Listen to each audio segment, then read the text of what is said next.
नमस्कार भाई सभी प्यारे विद्यार्थियों को, कैसे हैं आप सभी। तो स्वागत है आप सभी का आरडब्ल्यूए परिवार में। और इस सेशन में जो ये सेशन हमारा डेली हमें मिल रहा है, तो आज हम इसमें बात करने वाले हैं दादरा एवं नागर हवेली और दमन एवं दीव के बारे में। ठीक है भाई, ये स्टेट वाली जो सीरीज हमने स्टार्ट करी है, इसमें हम पूरा स्टेट का जीके जीएस को कवर करके चल रहे हैं। चाहे वो मैपिंग की बातें हों, चाहे वो जो है उसकी जीके जीएस की बात हो, चाहे उसके कल्चर की बात हो, यानी कि सारा कुछ इसमें इंक्लूडेड है। ठीक है भाई, अभी क्योंकि ये छोटा सेशन होता है इस वजह से, क्योंकि यूनियन टेरिटरी करा रहा हूं, यूनियन टेरिटरी बहुत छोटे हैं, उनके बारे में जो एग्जाम पॉइंट ऑफ व्यू से इंपॉर्टेंट चीजें हैं उनको मैं कराता हुआ चल रहा हूं। ठीक है भाई, फिर इसके बाद स्टेट पर आएंगे क्योंकि दो और बचेंगे, इसके बाद दिल्ली और चंडीगढ़।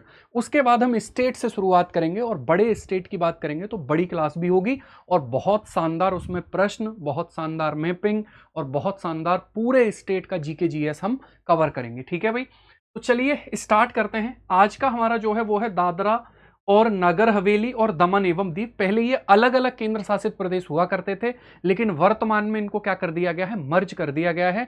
और अब ये साथियों एक ही यूनियन टेरिटरी के रूप में हमें देखने के लिए मिलते हैं। ठीक है भाई, एक ही यूनियन टेरिटरी के रूप में हमें देखने के लिए मिलते हैं। तो पूरा क्या बोला जाता है इसको, पूरा बोला जाता है दादरा और नागर हवेली एवं दमन और दीव, ऐसे बोला जाता है इसको। ठीक है भाई, तो ये जो है आज की सेशन में हम इसको डिस्कस करते हैं। देखिए, अगर हम बात करेंगे इनकी लोकेशन कहां पर है, सबसे पहले लोकेशन की बात करेंगे तो ये हमारा गुजरात है। ठीक है, ये हमारा कौन सा है, तो ये हमें देखने के लिए मिलता है गुजरात, है ना। क्या मिलेगा ये, तो ये हमें गुजरात देखने के लिए मिलता है। अगर हम इस गुजरात की बात करेंगे साथियों, तो दमन एवं दीव यहां पर हमें देखने के लिए मिलेगा। ठीक है भाई, और दादरा एवं नगर हवेली, देखो ये वाला जो क्षेत्र है ना, इसको बोलते हैं काठियावाड़ प्रायद्वीप।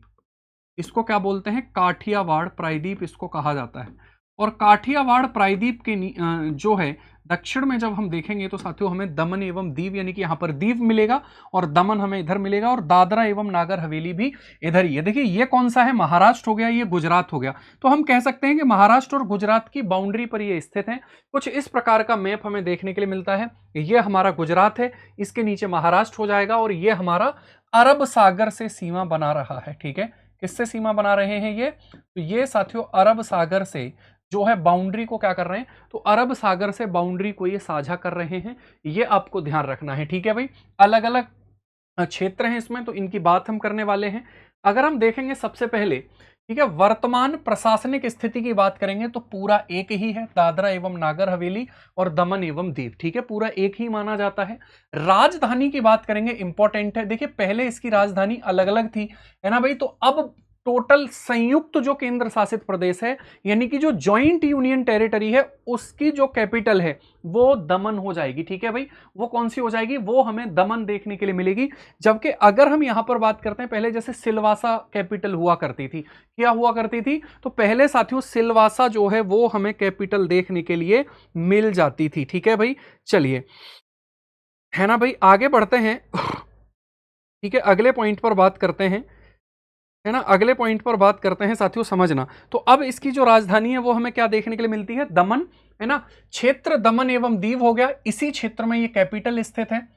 स्थिति की बात करेंगे तो पश्चिमी भारत में और अरब सागर में, अरेबियन सी के जो है ये तटीय प्रदेश हमें देखने के लिए मिलता है, कोस्टल रीजन है। ठीक है भाई, जैसे अंडमान निकोबार तटीय प्रदेश है, लक्षद्वीप तटीय प्रदेश है, पुडुचेरी तटीय क्षेत्रों में आता है, तो उसी प्रकार से ये भी तटीय प्रदेश है।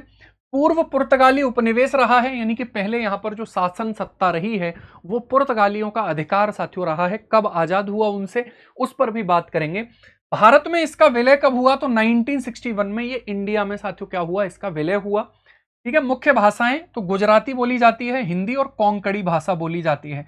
कोंकणा जनजाति कहां पाई जाती है, तो कोंकणा जनजाति भी इसी क्षेत्र में हमें देखने के लिए मिल जाती है। ठीक है, धर्म की बात करेंगे तो हिंदू, मुस्लिम और ईसाई आदि धर्म यहां रहते हैं।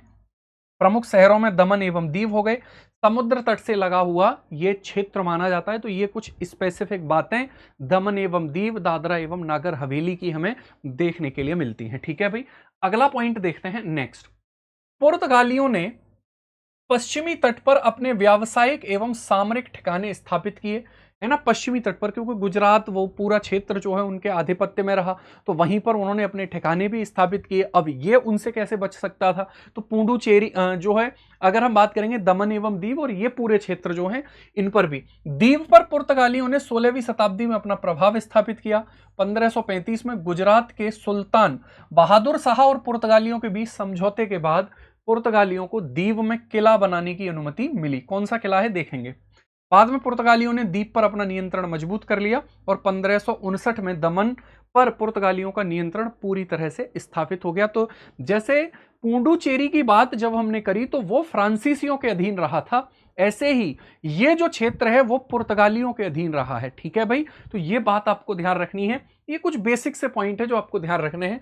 1961 में दमन, दीव और गोवा पुर्तगाल से मुक्त होकर भारत में शामिल हुए थे। और आपको पता है गोवा के लिए ऑपरेशन विजय जो है साथियों वो चलाया गया था।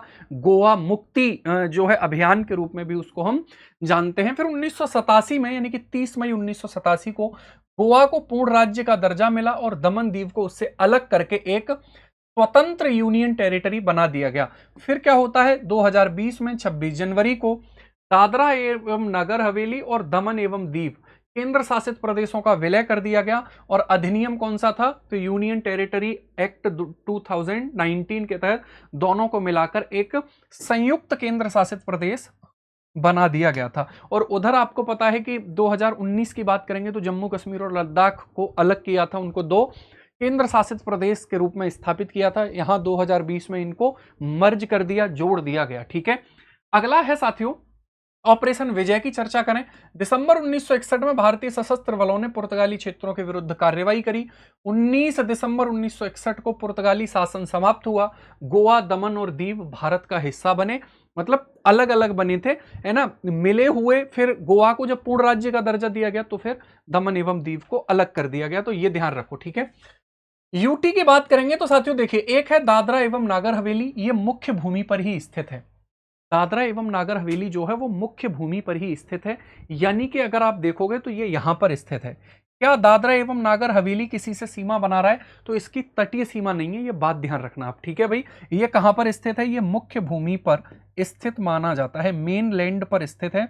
इसकी कोई भी कोस्टल बाउंड्री नहीं है, इसकी कोई भी कोस्टल बाउंड्री जो है साथियों वो हमें देखने के लिए नहीं मिलती। दमन अरब सागर के किनारे पर स्थित है और दीव अरब सागर में ही स्थित द्वीप माना जाता है। ठीक है भाई, आगे अगर हम बात करेंगे, दमन गंगा नदी मोस्ट इंपॉर्टेंट है और कई बार एग्जाम में इससे सवाल आया भी हुआ है। ठीक है, इसका उद्गम पश्चिमी घाट के क्षेत्र से होता है, महाराष्ट्र गुजरात क्षेत्र से होते हुए दादरा एवं नागर हवेली और दमन क्षेत्र की ओर प्रवाहित होती है, अरब सागर में गिरती है। ये पूरी नदी आप देख रहे हो, ये दमन गंगा नदी है। ठीक है, दमन गंगा नदी है, ये यहाँ से प्रवाहित होते हुए लक्ष्य जो है साथियों हमारा कहां पर, दादरा एवं नागर हवेली दमन एवं दीव में होते हुए अरब सागर में गिर जाती है। तो ये दमन गंगा यहाँ की प्रमुख नदी के रूप में जानी जाती है। ठीक है भाई, दमन गंगा यहाँ की प्रमुख नदी के रूप में जानी जाती है। नेक्स्ट है भगवा नदी, इसको भोगवा नदी भी कह देते हैं। यह नदी दमन जिले की उत्तरी सीमा के पास बहती है। कलेम नदी हो गई, यह नदी दमन जिले की दक्षिणी सीमा के पास प्रवाहित होती है, वहां की ये लोकल और स्थानीय नदियां हैं। ठीक है, तो कलेम हो गई, भोगवा नदी हो गई। कुल तटीय सीमा की लंबाई 54.38 किलोमीटर है। अगर दमन एवं दीव की बात करेंगे, देखो सबसे ज्यादा तटीय सीमा की लंबाई अंडमान निकोबार की है, 3000 प्लस किलोमीटर है, जो कि पूरे भारत में सबसे ज्यादा है। और यहां पर अगर हम देखेंगे कुल तटीय सीमा की लंबाई तो वो 54.38 किलोमीटर के आसपास हमें देखने के लिए मिलती है। यानी कि कोस्टल बाउंड्री हमसे पूछ ले, मान लीजिए कि दमन एवं दीव की कोस्टल बाउंड्री कितने किलोमीटर की है, तो आप बताएंगे कि वो कोस्टल बाउंड्री जो है वो 54.38 किलोमीटर के आसपास हमें देखने के लिए मिलती है। ठीक है, सिलवासा पहले राजधानी हुआ करती थी, वर्तमान में तो नहीं है। जब से संयुक्त किया है तब से राजधानी तो दमन हो गई है, लेकिन ये मुख्य शहर हम देखने के लिए मिलेगा। हमें क्या मिलेगा, ये मुख्य नगर जो है वो हमें देखने के लिए मिलेगा, मुख्य नगर। ठीक है, तो दादरा एवं नागर हवेली और दमन एवं दीव की प्रशासनिक राजधानी दमन है, जबकि सिलवासा दादरा एवं नगर हवेली क्षेत्र का प्रमुख नगर एवं प्रशासनिक केंद्र माना जाता है। लेकिन राजधानी की बात करेंगे तो वो अब वर्तमान में दमन ही है। ठीक है, सिलवासा है कहां पर, तो आप देख रहे हैं ये जो क्षेत्र है आपका, है ना, ये जो क्षेत्र है साथियों इसी को बोल रहे हैं सिलवासा। ठीक है, इसी को हम क्या बोल रहे हैं, इसी को हम सिलवासा जो है साथियों वो कह रहे हैं। दादरा और नगर हवेली एवं दमन और दीव केंद्र शासित प्रदेश का कुल क्षेत्रफल 602 वर्ग किलोमीटर है। देखो मैंने संयुक्त क्षेत्रफल बताया है, यहां पर कई कई जगह आपको देखने के लिए मिलेगा 491 किलोमीटर स्क्वायर। एक बार आप लोग भी इस पर कमेंट करेंगे, है ना भाई, आप लोग भी इस पर कमेंट करेंगे कि साथियों इसका एरिया जो है वो हम कैसे डिफाइन करें। वैसे ये ठीक है, लेकिन मैं चाहता हूं कि आप भी लिखें तो एकदम वो क्लेरिफाई और ज्यादा हो जाएगा। ठीक है, वैसे अगर देखेंगे तो 602 वर्ग किलोमीटर एक संयुक्त क्षेत्रफल इसका हमें देखने के लिए मिलता है। बाकी कोई भी डाउट होगा तो कल की क्लास में भी उसको डिस्कस कर लेंगे। ठीक है भाई, है ना, वैसे ये गलत नहीं है, पर फिर भी अब मैं चाहता हूं, यहाँ के वर्तमान प्रशासक प्रफुल्ल पटेल जी हैं। ठीक है, आगे यहां दमन के प्रमुख स्थल हमसे पूछे जा सकते हैं, जैसे देवका बीच कहां पर स्थित है, जैसे हमसे पूछा ही जाता है मरीना बीच कहां पर स्थित है। जो भारत का सबसे बड़ा तटीय क्षेत्र है मरीना बीच, तो वो मरीना बीच कहां पर स्थित होगा, तो वो मरीना बीच साथियों स्थित है हमारा कहां पर, तमिलनाडु में। वो भारत का सबसे बड़ा तटीय क्षेत्र है। देवका बीच कहां पर है, दमन एवं दीव में है। जमपोर द्वीप इंपॉर्टेंट है, जमपोर बीच कहां पर होगा, जमपोर बीच, तो जमपोर बीच हो गया। मोटी दमन किला जो है साथियों वो हमें देखने के लिए मिलता है मोटी दमन फोर्ट। नानी दमन किला, तो नानी दमन किला जो है साथियों वो, इसको ठीक कर लीजिएगा प्लीज, है ना, नानी दमन फोर्ट, नानी दमन फोर्ट जो है वो हमें देखने के लिए मिलेगा। ठीक है, उसके बाद बोम जीसस चर्च और दमन गंगा का तट जो है वो काफी प्रसिद्ध यहाँ पर माना जाता है। ठीक है, ये देखिए, ये जो है मोटी दमन किला है, ये नानी दमन किला है। कौन सा है ये, मोटी दमन किला, मोटी दमन किला जो है वो हमें देखने के लिए मिलेगा। और ये जो है साथियों वो नानी दमन किला है। ठीक है, नानी दमन किला जो है वो हमें देखने के लिए मिलता है। ठीक है, नानी दमन किला हमें देखने के लिए मिलता है। नेक्स्ट अगर हम बात करेंगे, ये दमन गंगा रिवर फ्रंट है। ठीक है भाई, ये बनाया हुआ है, ये पूरा देखिए दमन गंगा रिवर फ्रंट है। तो जो यहाँ का मुख्य रूप से मतलब टूरिज्म को बढ़ावा देने के लिए इस तरीके की चीजें करी जाती हैं किसी भी स्टेट में। टूरिज्म को बढ़ावा देने के लिए इस तरीके की चीजें किसी भी स्टेट में करी जाती हैं, तो ये दमन गंगा रिवर फ्रंट जो है वो हमें देखने के लिए मिलेगा। लोक नृत्य की बात करेंगे तो आदिवासी समुदाय, अब देखिए क्योंकि ये मुंबई से जुड़ा हुआ है, गुजरात से जुड़ा हुआ है, तो यहाँ आदिवासी जो पाए जाते हैं वो वर्ली जनजाति के लोग ही पाए जाते हैं। वर्ली ट्राइबल ग्रुप कहाँ पाया जाता है, मुंबई में। ठीक है भाई, तो यहाँ पर तारपा नृत्य किया जाता है, ढोल नृत्य, घेरिया नृत्य, भवड़ा नृत्य और दाही कला नृत्य। ठीक है भाई, दाही कला नृत्य ही यहाँ पर लिखा जाएगा। क्या लिखा जाएगा, तो दाही कला नृत्य जो है वो यहाँ पर लिखा जाएगा, है ना भाई, दाही कला नृत्य। ठीक है, दाही कला नृत्य जो है वो। अब देखिए कई बार क्या होता है, ये डांस हमें मुंबई में भी पूछ लिए जाते हैं, है ना भाई, महाराष्ट्र में। जैसे मान लीजिए तारपा नृत्य कहाँ होता है, तो महाराष्ट्र का ही तो कल्चर है, तो उस तरीके से ये तारपा डांस हो गया। देखो महाराष्ट्र लिखा हुआ है। और ये हमारा जो है साथियों, इसमें मांडो और वर्डिगाओ जैसे पारंपरिक पुर्तगाली भारतीय मिश्रित नृत्य भी किए जाते हैं। वर्डिगाओ ये पूछा जा सकता है, इंपॉर्टेंट है कि वर्डिगाओ डांस कहां पर होता है, तो वर्डिगाओ डांस पुर्तगाली कल्चर से मिला जुला नृत्य है जो भारत के दमन एवं दीव में किया जाता है, वर्डिगाओ। और मांडो यहां पर किया जाता है भाई। ठीक है, तो ये हमारा था दमन एवं दीव की बातें साथियों। अगर हम यहां पर बात करेंगे, ये सीरीज आपको RWSSC एग्जाम पर डेली मिल रही है, शाम को 6 बजे क्लास अपलोड होती है। और इसमें पुडुचेरी कल डिस्कस किया था, लक्षद्वीप उससे पहले डिस्कस किया था, उससे पहले अंडमान निकोबार डिस्कस किया था, उससे पहले भी जम्मू कश्मीर लद्दाख को हम डिस्कस कर चुके हैं। लगातार ये सीरीज आपकी चलती रहेगी, आप लोग इसको प्यार भी बहुत दे रहे हैं। और आज की क्लास में आपको बताना है कि ये सीरीज आपकी कैसी जा रही है। ठीक है भाई, जरूर आपको कमेंट करके बताना है साथियों, प्रश्न भी लाना स्टार्ट कर दूंगा।